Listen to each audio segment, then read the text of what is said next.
Hey you guys, it's your girl Sherry Rochelle here, and I'm back with another video. Thank you guys for tuning in today.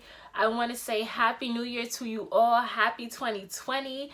I wish you guys all the best, all the love, all the prosperity, success, health, wealth, everything that your heart desires in this new year and this new decade. I want to thank you guys so much. I highly appreciate all of you guys for all the love, all the support, all the encouragement, and from riding with me from my launch a few months ago in 2019. And here we are riding it out into the new year. So I thank you guys so much. 2020, a lot of people might be tired of their old jobs. They might feel like they need a little switch up in their career, in their lifestyle. Then this video might be for you, ladies and gentlemen. So as you can tell by the title of this video, I'm going to talk about how to become a flight attendant. But I'll be talking about the process from beginning to end to give you guys all the insight, all the scoop on what the process is like, just in case you guys want to switch over and join the flight life. So if you guys are really interested in trying to learn more about the process to become a flight attendant, all the ins and outs, what it's about, then I suggest you grab a pen and a notebook or a piece of paper, and let's get into it because I'm about to give you guys a whole lot of information. Let's go. So there's a few things. Don't mind me if I look down. I am looking at my notebook. I took some notes because, like I said, it's going to be a lot of information. So first things first, things that you should keep in mind or questions that you should ask yourself before you even start the application process. I'm okay with the nomadic lifestyle but not being home all the time. I'm okay with missing holidays, birthdays, some special events away from friends and loved ones. Also, you want to make sure that you're flexible, that you are open to do and to work whenever you can. And also you want to make sure that you're responsible. So now that I'm giving you some things to keep in mind, now I'm going to get into the process. So stay tuned. Okay, you guys, the moment you've all been waiting for. Now I'm going to get started on the process to become a flight attendant. So it is a lengthy process. So here we go. Okay, so of course, like any job, the first step is to apply. Yes, simple enough. But the first step is to apply. Now, how to apply? First things first, you want to go to the website of the airline or the airlines that you would like to work with. So let's say, for example, www.jetblue.com, delta.com, spirit.com, frontier.com, airwisconsin.com, united.com, wherever you like to fly with, you want to go to the website, go to the bottom or to the link in which you see careers. Then you want to type in the keyword something like flight attendant or in-flight trainee or in-flight crew. Then you want to see if the application is open, and then you want to click apply. Now, something to keep in mind with the airlines, their application their application for in-flight crew members or for flight attendants is not always open. They do not keep them open year-round. But what most airlines do is that they have a couple months throughout the year. Well, actually, no, they have a couple days throughout the year in which they open these applications. So if you're really serious about becoming a flight attendant, if you really want to apply, you want to be vigilant and you want to keep on track of whose application is opening and when they're opening. Because most of the time when they open their applications, they're only open for a couple days at a time. Usually a week at most. So you have to be on it. And the earlier you apply, the better. So after you submit the application, the next step is usually a talent assessment with some airlines. Not every not every airline has a talent assessment attached to their application, but for a lot of airlines do, and that would normally be the next step. Sometimes it gets sent to you right after you submit the application. Sometimes it's a couple days later, couple hours later, but that's usually the next step. It's going to be basically one of those 20-minute questions, 20-minute assessment full of questions that you have to answer that basically help the airline to decipher your work capability with different work groups, and basically just to see what your main work ethic and characteristics are like, for them to decipher if they want a person like you to join their team. So that's what the talent assessment kind of does. The next step is going to be the video interview. Okay, so now this is standard with most airlines. Most airlines send you a video interview.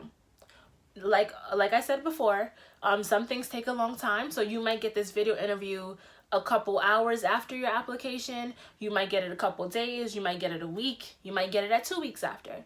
But almost all airlines that I've heard about have a video interview. Okay, so the video interview is a very crucial point in the application process. It's the first time that the company gets to put a face, a voice, a personality to the person that they have on the physical application on paper. So it's a very crucial part in the process, okay? So most video interviews that I've experienced or learned about or heard about have approximately 5 questions. At most, they might have 7, but majority of them are 5 questions. And in these 5 questions, it normally starts off a little bit something like, can you describe yourself? Tell us a little bit more about yourself. Why do you want to work for this company? Why should we hire you? And then there's normally a situational question, and then a question that goes along the lines of teamwork. Okay, so this is what I just told you was like a general synopsis of what some of the questions, the video interview questions, are normally like. Each company is different. Each video interview is different. Each year, the companies switch up their questions, but I kind of just gave you a general gist. The 4th step in the process is a phone call. Now, the on-phone interview, not every company still do the phone interviews, but a lot of airlines do. I can't really give you a lot of information about the video interview because I guess it's really specific to the applicant and to the interviewer and the hirer that's dealing with your application. But a lot of the times, some airlines have a phone interview. Now, after the phone interview, if you have a phone interview for whatever airline you're applying to, the next step, and this is the most important part of the process, is the face-to-face interview. Face-to-face. Okay, you guys? So now this is the most like a regular interview. This is when you get invited to come in to the hiring base to actually sit down with the hiring committee and do your face-to-face interview. So the face-to-face interview, you guys, so majority of the time the face-to-face interview is going to be in a group setting, at least for the beginning of the day, where normally the company is going to tell you a little bit rundown of the company, more information about the position you applied for. They'll go over things like hourly rates, benefits. They might go over what your potential schedule will look like in the beginning.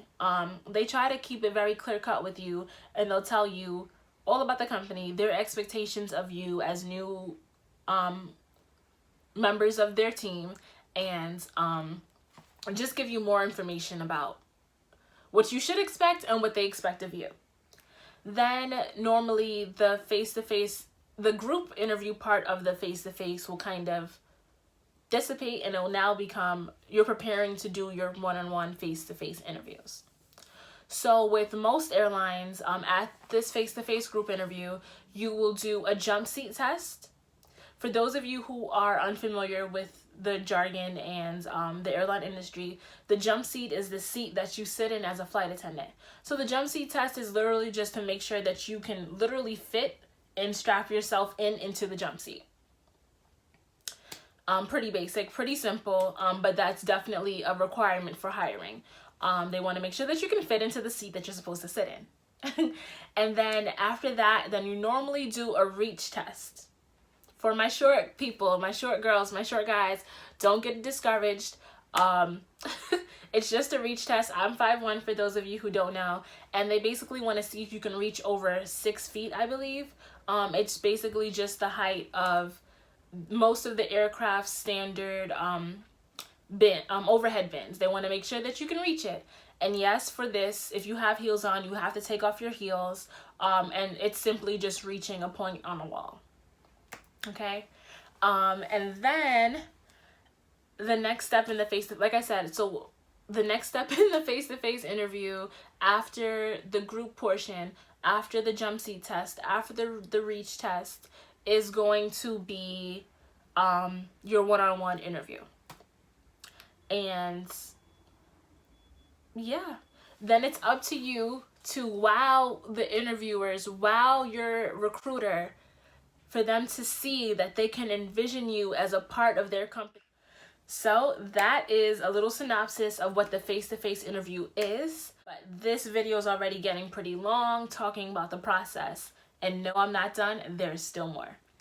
Okay, so after the face-to-face interview, also keep in mind that these aren't happening day by day. You know, it might be a couple weeks after you apply for the first time. It might be a couple weeks after you get your talent assessment that you will actually get your invitation to the face-to-face interview. It might take a couple weeks. It might take a couple months. So just keep that in mind. Now, after the face-to-face interview, this is probably the quickest part. The quickest part of the process, this is when you actually hear back from them as to whether or not they selected you to join the company. So after the face-to-face interview, you'll probably hear back. They'll let you know at the interview day how long or when you should expect an email or a call back from the company, but you should expect it within two to 3 business days, I would suggest. I would assume about 2 to 3 business days from what I've experienced. That's when they will invite you to join their airline. And that would be the moment that you've been waiting for. And right there, you've known, that's when you know that you've got it. Okay. So after you get that beautiful phone call or interview and you can envision yourself getting your wings and joining the airline of your dreams, now you have to prepare for the training portion. Of course, you're going to have to do your regular job things such as your drug test and your background checks. So just trying to put that out there so you guys keep in mind that this is a federal job. So you do have to get drug tested for it. And their background check of the last 10 years usually. Okay. Now, training is a whole nother hurdle for you to get over before you get your beautiful wings, people. So now, training. I've gotten a lot of questions about this process, but more specifically, a lot of questions about training. So depending on the airline that you're joining, training ranges between 4 weeks to 8 weeks. Like I said, it depends on the airline that you applied for. But training is basically, the way I like to describe it to people is that training is basically college of your airline condensed into the duration of your training period. The two airlines that I've been with, training has been 4 weeks or 4.5 weeks, just about 5 weeks. So it's basically 4.5 weeks of intense airline college crunched down into that span of time. So a lot of the time for training, you are sent to the training facility, no matter where that is, depending on the base and what airline you're with. And it's a vigorous 5 days a week to 6 days a week classes, from 8-hour classes per day. Some days are longer, some days are shorter. It's a program filled with death by PowerPoint or actual physical motor skills testing, and also some computer-based testing. So in addition to having long classes in training, then you have some, like I said, physical skills testing. And then you have, of course, to study. Most trainings have a lot of exams, a lot of drills. Yeah. Training is normally a whole lot, but the best I can say is just to prepare yourself for airline college condensed into a couple weeks. Because at this point, you're going to learn all about that airline, their culture, their history. You're going to learn about their expectations. You're going to learn about your role and everything that you need to know about being a flight attendant. Everything from safety related to customer service to customer handling to the FAA regulations. And these are all things that you have to know in order to become FAA certified, to become a flight attendant, and to get your shiny, beautiful wings. Okay, people? So once training is over, then you graduate from that college, that airline college, and you get your wings. But before you get out on the line, there is still one more test. One last exam to see if you are really ready to become a flight attendant. Your OE, IOE, first flight, so many different airlines call it so many different things, but basically it's your first flight operational experience. Basically this is the last test, the last exam, the last hurdle before you join the line, and it basically is your first flight. But you're being evaluated to make sure that you don't break any FAA regulations, that basically the evaluator and the company wants to know that you are fit to fly, that you know what you're doing and how to do it. They want to know that they can trust you in the air with their customers, with their aircraft. They can trust you to do the job that they hired you to do. Okay, you guys, so I think that just about concludes this video. I know I gave you guys a lot of information. I hope you guys took notes. Like I said, I have my notebook right here in front of me. So I didn't skip out anything. I didn't want to leave anything out. I wish you guys all the best. If you guys are applying to be a flight attendant, I would love if you can write down below in a comment. Just let me know where you're applying, what airline. I want to encourage you guys along the way. If you have any questions, feel free to hit me up. Leave me a comment. I'm going to leave my social media handles down below. I'm so excited for this journey. I thank you guys for once again watching my video, and I hope this helped you out. If you are applying to be a flight attendant, I wish you best of luck on your journey, and I hope to see you guys in the lovely skies. Mwah. Peace, love, and safe travels.